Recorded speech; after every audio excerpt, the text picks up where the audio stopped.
अस्सलाम वालेकुम। मैं हूं मोहम्मद उमैर। स्टूडेंट्स, उम्मीद है आप सब खैरो आफियत से होंगे। आज हम ग्रेड 9th के पहले चैप्टर की एक्सरसाइज की तरफ बढ़ेंगे और वन बाय वन हम उन तमाम सवालात को देखेंगे जो चैप्टर की एंडिंग एक्सरसाइज पे दिए गए हैं।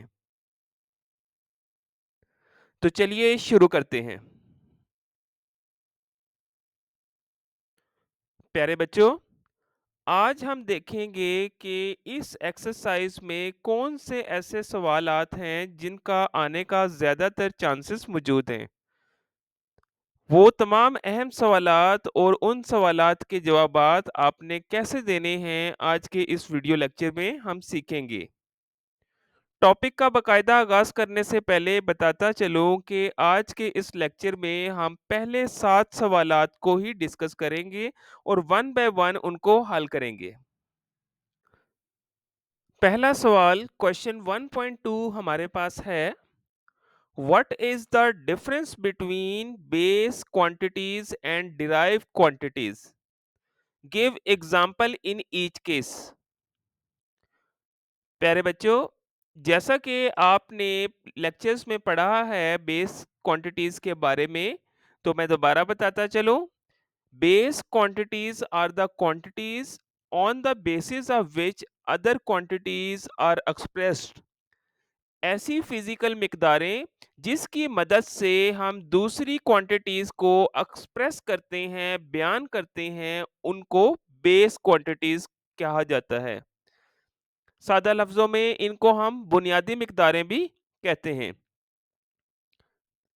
मिसाल के तौर पर लेंथ, मैस, टाइम, टेम्परेचर। तो बेटा 7 हमारे पास बुनियादी मिकदारें हैं, उनमें से आप कोई भी लिख सकते हैं एग्जाम्पल्स में। Derived quantities: the quantities that are expressed in term of base quantities are called derived quantities। वो तमाम मिकदारें जिन्हें बेस क्वांटिटीज की मदद से बयान किया जाए, उनकी लिहाज से उनकी एक्सप्लेनेशन दी जाए, इनको हम कहते हैं डिराइव क्वांटिटीज। मिसाल में हमारे पास इसके आएंगे एरिया, वॉल्यूम, स्पीड, फोर्स। कोई सी भी आप लिख सकते हैं। क्वेश्चन 1.3 है, pick out the base units in the following: joule, newton, kilogram, hertz, mole, ampere, metre, kelvin, coulomb and watt. तो बेस यूनिट्स जैसे कि बुनियादी मिकदारें हैं, आप जानते हैं ये 7 हमारे पास बेस क्वांटिटीज हैं। उनको एक्सप्रेस करने के लिए जो यूनिट्स इस्तेमाल की जाती हैं, उन्हें हम बेस यूनिट्स कहते हैं। तो किलोग्राम हमारे पास मैस की बेस यूनिट है। मोल अमाउंट ऑफ सब्सटेंस की यूनिट है। मीटर ये लेंथ की यूनिट है हमारे पास। एम्पेयर करंट की यूनिट है। इसी तरह ही केल्विन टेम्परेचर की यूनिट है।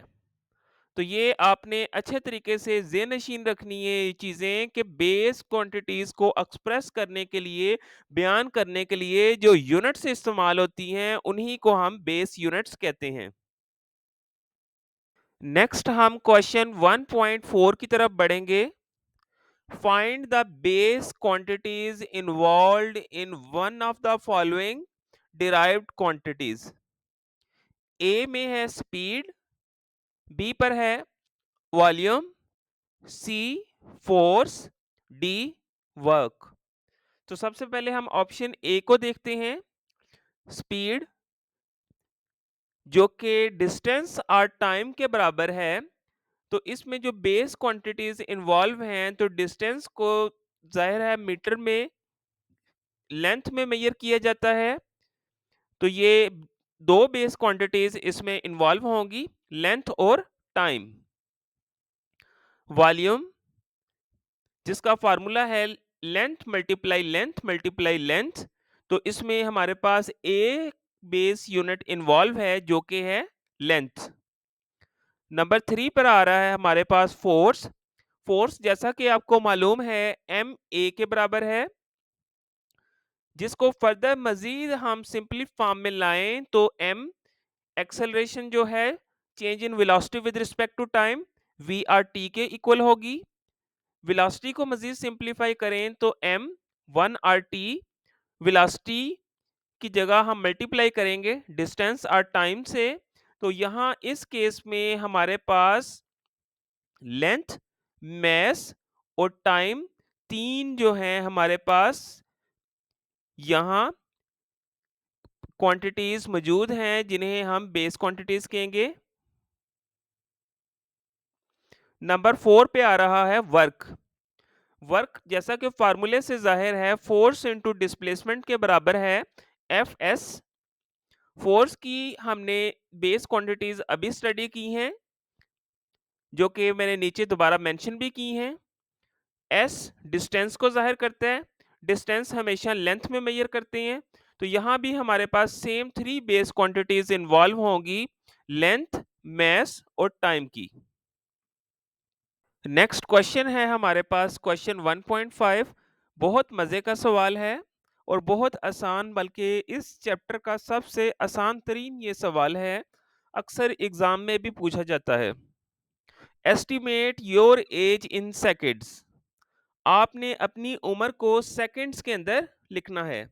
तो लेट्स सपोज आपकी एज हम कंसीडर करते हैं 15 इयर्स, तो 15 को हम मल्टीप्लाई करेंगे कि एक साल में बेटा कितने दिन होते हैं 365। एक दिन में कितने आवर्स होते हैं जी जी 24। 24 को मल्टीप्लाई हम करेंगे 60 से, क्योंकि एक आवर के अंदर हमारे पास 60 मिनट होते हैं। इसी तरह मजीद इस पे गौर करें तो एक मिनट में हमारे पास 60 सेकंड्स होते हैं, तो ये आंसर हमारे पास आएगा 473040000 सेकंड। तो इसको आपने कैलकुलेटर से हल कर लेना है।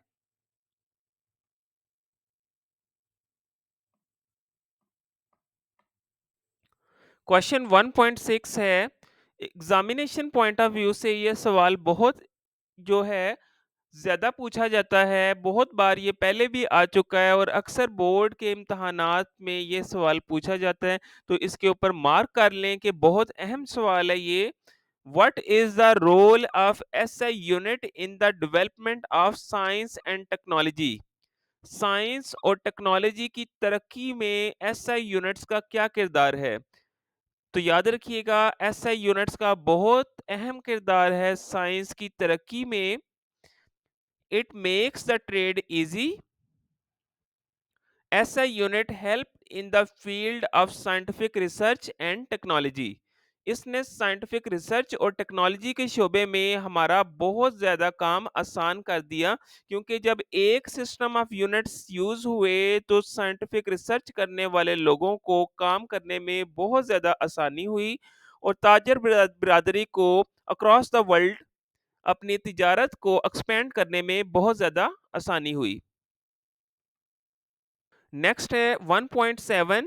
आज का हमारे पास लास्ट सवाल है। ये थोड़ा सा ट्रिकी वर्जन इन्होंने दिया हुआ है इसका, तो इससे आपने परेशान नहीं होना। What is meant by vernier constant.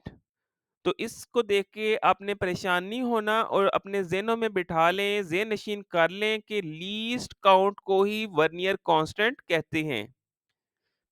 तो इसका जवाब है हमारे पास the difference between one main scale and one circular scale division is called vernier constant. ये अमूमन हमारे पास अगर मिलीमीटर में लिखेंगे तो 0.1 मिलीमीटर, और अगर सेंटीमीटर में लिखते हैं तो 0.01 सेंटीमीटर आएगा। शुक्रिया, जज़ाकल्लाह, अल्लाह हाफ़िज़। वीडियो अच्छी लगे तो चैनल को लाइक और सब्सक्राइब करना मत भूलिएगा।